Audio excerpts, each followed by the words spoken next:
right. Well, you'll have to let me know if I talk a little stony slow, because as usual, we've already had our blunts. Oh, welcome back to Blunt in the Bedroom. I'm here with Aurelie. My name is Patty, and we are recording from the cozy comfort of each of our bedrooms in the wildly wonderful legal cannabis state of Oregon. We're going to have a blunt and to be blunt. Maybe not blunt enough, maybe too blunt. You decide. This episode, we're having a bit of a rant. With all the things going on in the world we talk about as friends, we find ourselves asking, why the fuck do we bring kids into this mess? And how do we prepare our kids for the world they're inheriting? All right. What do you think, Aurelie? Well, whenever Just, we first just a tiny discussed topic. whenever we first discussed this topic, I actually wasn't thinking of what you're like the point that you just made about bringing the kids into this messed up world. I thought it more of like logically it doesn't make sense because, and I wrote these down. These are some like if you presented this as a job, right? This is what the job description would say. You'd have to work, being a parent, I mean, having a kid, bringing a kid into this world. You would have to work 24/7. You're definitely going to get 100% emotionally involved. You have to do it. You have to pay to do this job. You pay, we pay, the employees, right? We pay to do the Yes. job. We rarely get thanks for it because it's just expectations, which I mean, it should be obviously like we shouldn't, but still. And then you will be doing this job until you die. Like, I mean, a best case scenario, yes, your kid grows up to be, successful and happy and has their own lives and everything like that, but you're still always a parent. Like, I'm not convinced, and I know my kid is only 14, but I'm not convinced that I'm ever going to stop worrying about her. Like all the time. Right. Yes, I Like agree. she's sitting in her bedroom right now, and I'm like having anxiety of like, what if she ate a candy in there and choked, and I just don't know because she's so quiet. Like, you know what I mean? Like there's constant concern. And whenever she's away from me, I can't imagine that that's going to be like less really. I don't know. Anyway, that's where I went with it. But you'd say no to that job if you were like looking at this up, like applicate this job, what you call it, posting, you would not accept it. Why does anyone do it? If it wasn't for biology, like there has to be like serious hormonal reasons that we choose to do this. Ooh, that is such a good point. I feel like all week I've been coming to something that makes me say, well, we're just hormones and electricity. But I'm more and more convinced that that's true. Yeah. Wow. Yeah, okay. That is funny how I completely, well, I don't know that I completely saw it different. Because, yeah, same like you, looking at how hard it is, how the world is going, right? Like Yeah. climate change and the wealth disparity problem, and just the general clusterfuck, at least that we're being presented with, that is the world to come. Mhm. It's kind of like, why do we keep making babies? Exactly. But there is a trend of plenty of people deciding, oh, I'm not going to make babies because I Yeah. do see. And there's a lot. It's growing. Well, I mean, if we're hormones, that means we're emotions too, because those kind of drive each other. And I totally know that I had an emotional component to having children. I still get like almost to a spiritual experience when I think about the song, so silly, but from Creed called Arms Wide Open. Um, Hmm. do you know the one? It There's sounds a line. familiar. Yeah, there's a line in there that's like, welcome to this place. I'll show you everything. And I always got kind of like misty at that. It always struck me. I don't even know how you describe that, but like a spiritual experience, like that felt like something powerful or amazing. This idea of a child, like someone new to this world that you get to Yeah. show around. And like I'm getting kind of emotional thinking about it right now. And I mean, I know that drove me to have children. Like I did want to show them things here, but it was in a time that I thought, there was a whole lot more awesome things going on than it feels like there is now. Yeah. But that's probably media too. Well, do you think that that's why they paint these certain pictures? Like they don't tell everyone the truth about everything, and it's probably because people have this reaction, like this like idea of like, why would I bring kids into this? Like, if we always knew from the beginning of like our whole lives how messed up the world really is, we wouldn't have gotten this far with having kids. Mhm. So maybe it works because then otherwise the human race could die out. But no, we are super overpopulated. We just need to slow down. Like that's all. So Well, what happens is when you raise the standard of living for people and give them like medical care and birth control and all of that, they slow it down themselves naturally. yeah, Like, yeah. Well, they say well, not they say this. Studies show that educating women is the number one way to reduce a population. yeah, It's the most effective right. way. I, I mean, problem solved if you ask me. Because Yeah. reduce the population at the same time you're having more educated people, which means that people who can run more automated systems that Yeah, make but all you of our can't have lives people better. thinking for themselves though with these things. Like because if you have people thinking for themselves and you get us who are like against the whole system, you like if you look at it from their perspective. I mean, no one should give you the education you need to overthrow you. Like they Mm, like did I say that right? Like I wouldn't give someone if I had a cult, I would not give them the information that they needed to overthrow me. right. No, yeah, that makes sense. So I do get it. Right. I mean, this is me dreaming of utopia, not Yeah. reality, basically. I dream of it too. Everyone's just smart and we all live. But I think that's something like fundamentally wrong with humans. But that's where the education piece, like good education and quality healthcare for all people, is like it leads to that. Okay, wow. Are we Yeah. off track? I don't think we're off track. I don't think so either. Yeah. I'm trying to like pull back the thread of Can like, I can I try to pull a thread to okay. back together? Okay, Yeah. so right, like we know all of the crazy shit's going on and it's making us question our choices of having children in the first place and everything. But it is not actually a fact that the world is worse now than it was 300 years ago or whatever. Well, I they say mean, it's yeah, bad. Well, there's, they say that there's less crime, that the world is actually like general, like in a general macro way, it's safer than it was ever in history. yes, and there's less hunger per capita right now. Is per capita the right way to phrase that? There is less hunger, like percentage wide in the population now than any time before, as I understand it. Really hope that's true. But you wouldn't know it by the bits of information and fucking clickbait shit everywhere to program your brain to think it's something else. Yeah. Like, it's like there is ups and downs, and no one life is going to be perfect. But if you look at it as like a whole on a bar graph, it's like the trend is going up. Yeah. Or bar graph, line graph. It sucks though, because it doesn't change things for one individual person in a shitty situation.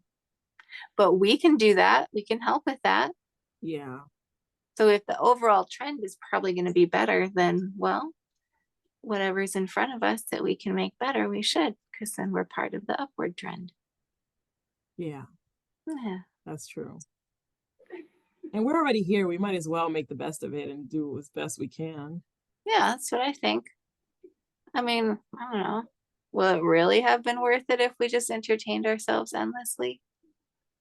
And I mean, we should appreciate the life we get to live because I'm sure glad I'm living this one and not one in like, 1150 AD in France as a peasant, because that sounds like it would fucking suck. Yeah. And one day, 1,000 years from now, someone is going to say that about us. Right? Can you imagine when they still had mortal bodies instead of these robot ones that last forever? Or even like little things. Like we live in a just ginormous factory. Like we work our like we work a lot, like we pay a lot of money to live the supposed comfortable life that we can't really enjoy because it costs so much. Like there, it doesn't make what we're Mhm. doing doesn't make sense. There's way more people dying and like being born into crazy situations that need to. So at some point, I'm hoping if the human race is still around, that somebody will figure it out at some point how to make it okay for everyone. I know, right? And then we're gonna be that story that's like, aw, they had to, eat poison and die slowly of cancer. And like, you know, that's Yeah, went super dark just now. that's okay. All right, I'm sending this. We gotta have the dark to balance the light. Yeah, true. So why the fuck do we have kids? Oh, and that's another thing, like how incredibly hard it is all the time. Like everything about it, I find hard. I agree. And especially the decisions, like the potential consequence, like long-term consequences to every decision, I find to be incredibly anxiety inducing. You are speaking my language. Yes, I agree. That that has stretched me the most as a human doing that part of momming. Holy fuck. Yes. Yes. Me too, because everything else has been relatively easy. Like my kid has always been like from the time she was born, she barely cried, like fed regularly, like everything was fine, no health issues, like didn't cry, like potty trained quick, like just an easy kid always.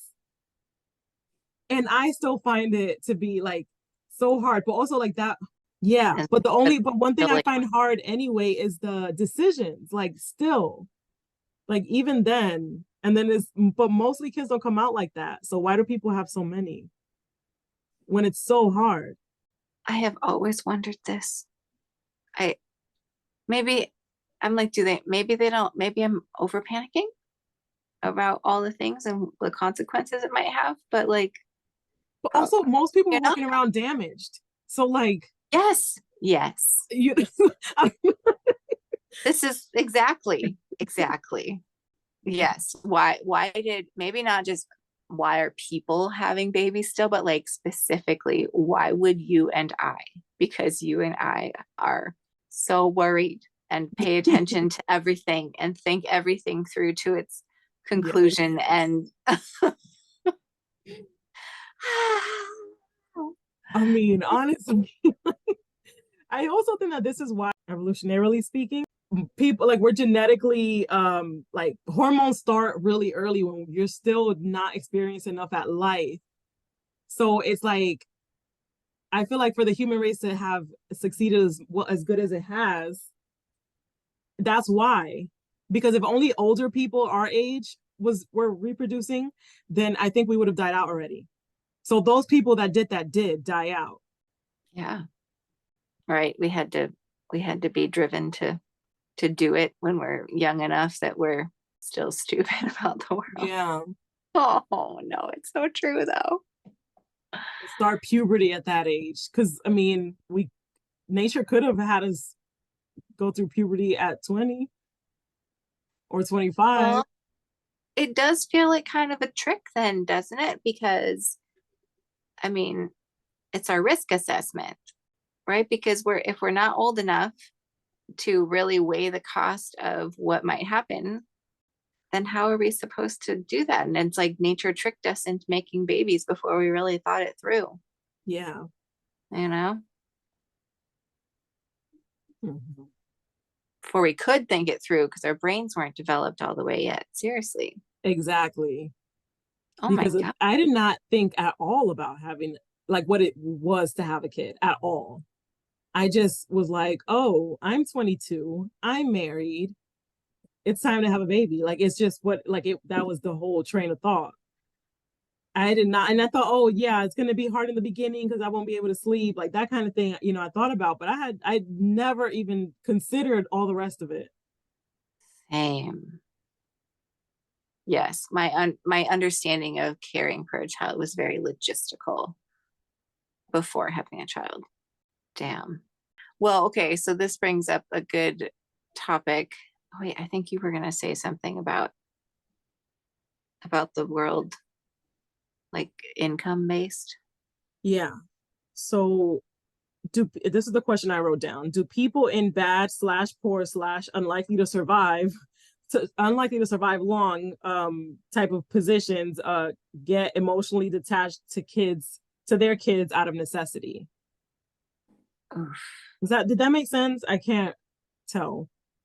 Well, I guess I think it makes sense to me because I've always had this thought around when I saw women have to go back to work, at the 6 week mark or whatever, and sit Yeah. and bawl their eyes out in the lactation room because they had to like look at a picture of their baby to make their milk let down. Like that's I used to have her clothes with me, oh, clothes that she had worn.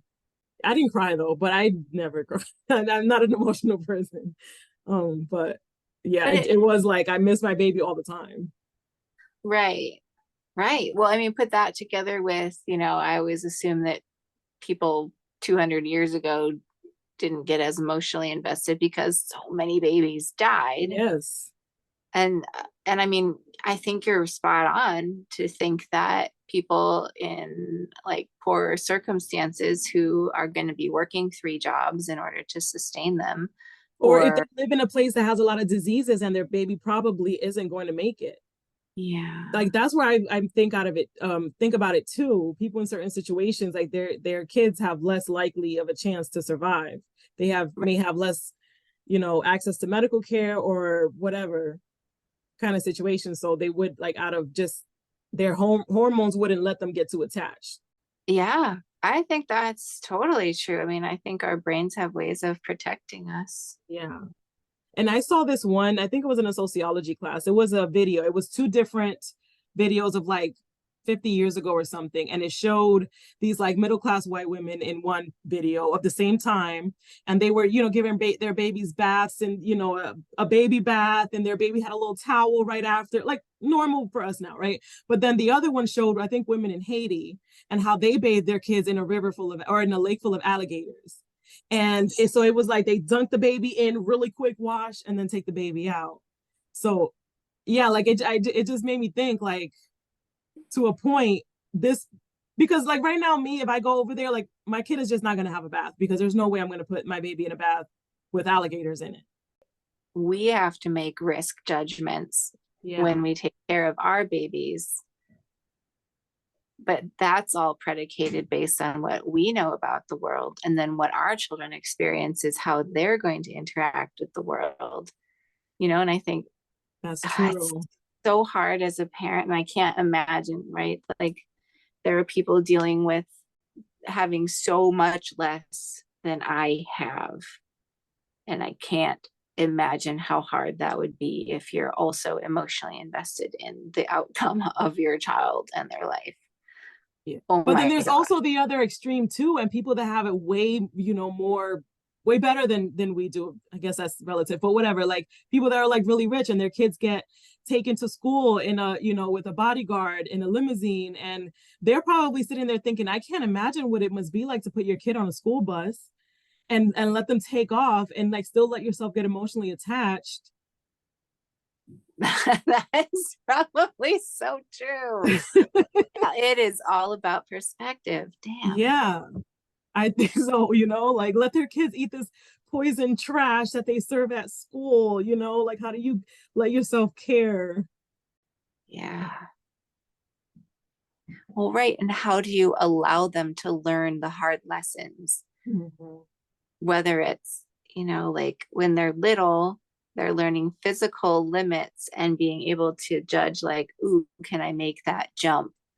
Yeah. Right. And that's like really important for brain and body connection development stuff when they're tiny, just there on the playground.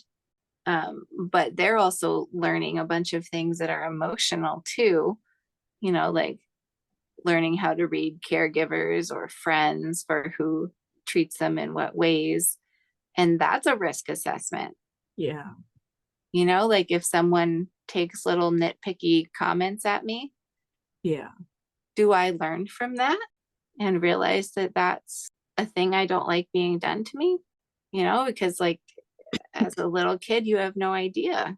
You Yeah. might just think that's friendship. Hmm. Especially if Uh, that's all you've ever seen. yeah. So yeah, the like a wide variety of experiences is so important, but it's weird as a parent because you're trying to help them find the balance of like their grit, like their willingness to push through something that's hard and deal with things that suck, but also know how to judge safety, how to set boundaries, Yeah. right? It's important to do hard things, Yeah. but we need to be able to tell what is a hard thing and what is a dangerous thing. Hmm. That's true. I mean, to impart that to a child and to know you've done it well is kind of impossible because you could have a perfect curriculum for that, which is impossible. It's the school of hard knocks, no matter what you do. And who knows how they'll take it because of their own chemistry and other things that they've like messages they've taken in. Yeah. Maybe what I'm getting to is we need to not be so hard on ourselves, Mama Aurelie. I saw this like I don't know if it was a TED talk or some sort of thing like that. This guy was talking, and apparently he's found in his research that we actually have very little to do with our how our children turn out. I don't really believe that, but according to him, they're more shaped by the rest of society, by their chemical makeup, by their genes, by everything. Like it's like our part is actually pretty small according to how I interpreted what he said on this stage. And he could have been a quack off the train. We don't know, but because I didn't look at it. But that's what he said he found. It depends on what population of kiddos you're looking at, too. Because if it's a kid that's in daycare from the time they're 6 weeks old, then yeah, probably, because they're probably not actually spending all that much time with their family. It's just like the underpinning tradition, Yeah, but not their most direct influence. It's different if your kids have spent most of their time with you. that's true. See, So I and mean, that's why I have trouble believing what he's saying because it's not that simple. sure. I mean, nothing is ever. I mean, we are more like even chemically, like um, chemically born with like ways to get attached to your parents, to your mother, especially. So there's no way that that attachment is just gonna not be the biggest influence or one of the biggest influences of who you turn into. That's an interesting thought. Whether they leave you at daycare and other stuff or not, that's still gonna shape it, I think. Even if it's not a good connection and it's avoidant or whatever, that's still shaping. Yeah. Yeah. Yeah, I get you. Wow. Yeah, I know.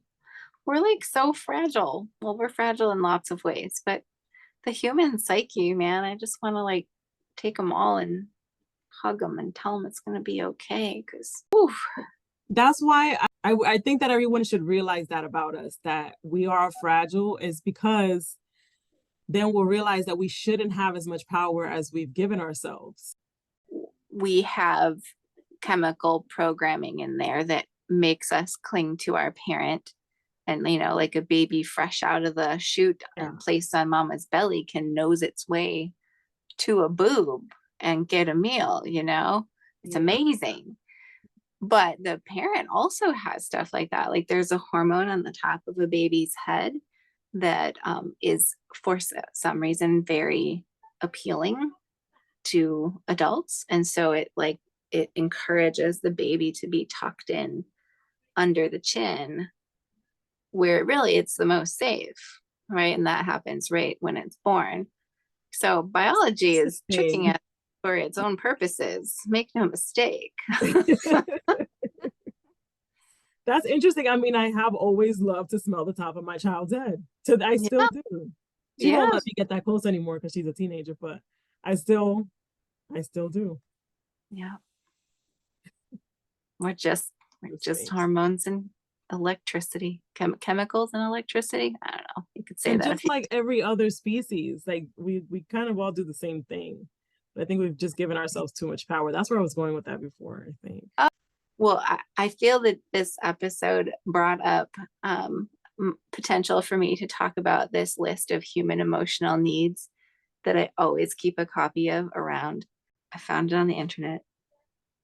I don't even know that it's like official anything, but it's this idea that when we don't have our emotional needs met, we can go so long without that, but eventually, if we suppress and suppress and don't recognize that need and meet that need, our subconscious is going to reach out and kind of do shitty things in order to get a hold of that need or to try to meet that need.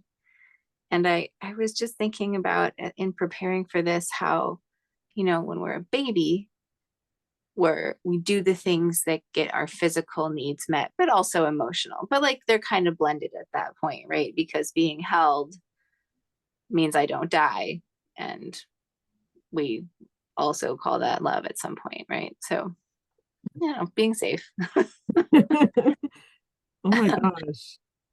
But then, like, as you grow and you start to learn how to interact with other children or adults, you start to learn that there's things like, I don't know if this is intrinsic or if we learn it, but we start to need to feel accomplished. Like, I did something. Oh my gosh, my tower, my block tower, right? Like that's really important for kids to feel those things. Like they did something really good.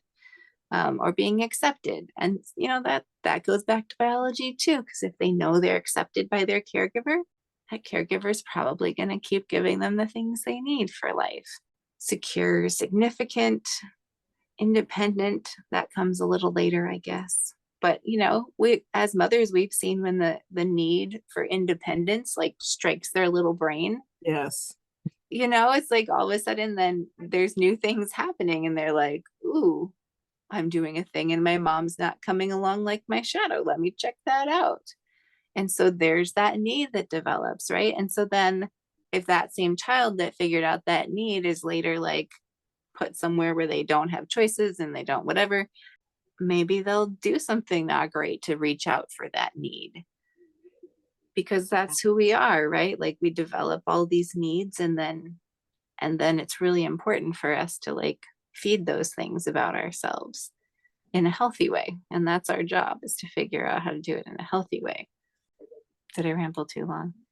No, I'm just trying to process that.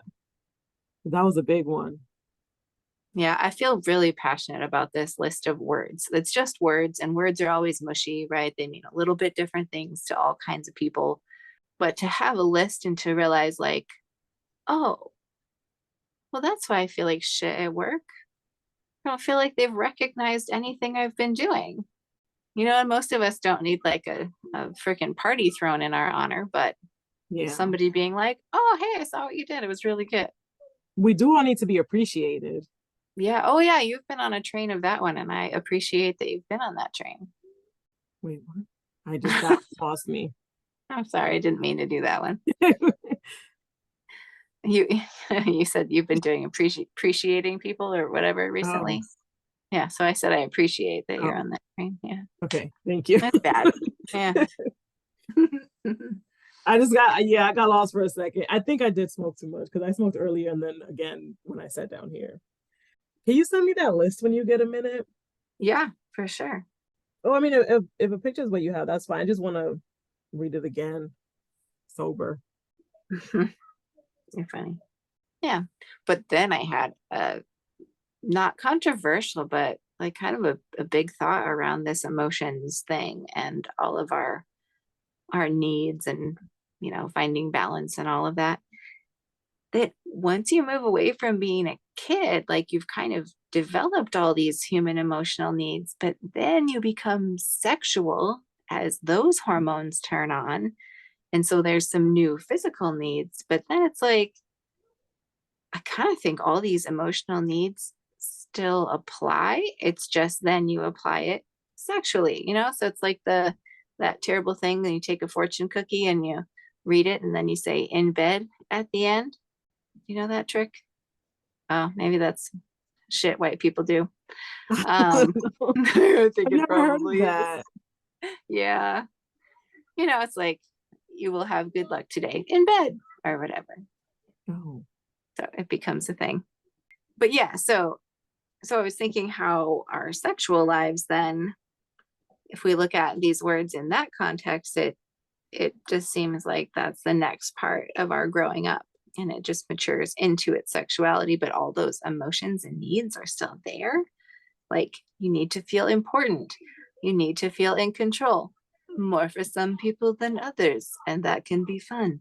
But you need to feel fulfilled and approved of, attention, capable, challenged, empowered.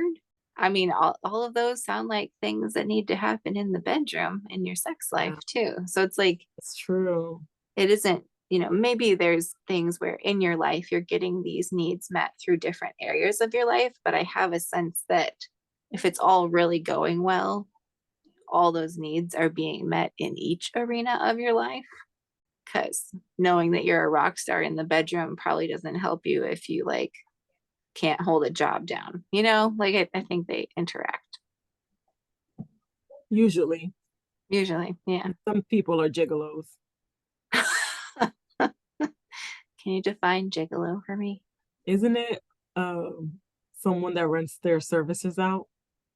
But like a male person or a man versus Usually, but I guess it could be both. huh, okay, like a prostitute. Yeah. Yeah. Because my closest reference really for that word is the Adam Sandler and Rob Schneider movie. Yeah. Yeah. I think with prostitute, I normally associate it more with someone else is in control and they're like just standing on a corner or something like that. Whereas a gigolo markets themselves. Like you're out there, this is what you do, this is who you are, like this is what you almost go to chamber of commerce meetings and like I am the gigolo of the town or something, you I know? like Whereas thinking a of that. prostitute is more like, yeah. I think we should write a play where there's a there's a city council meeting and someone comes in and introduces himself as the gigolo of the town. I'm into it.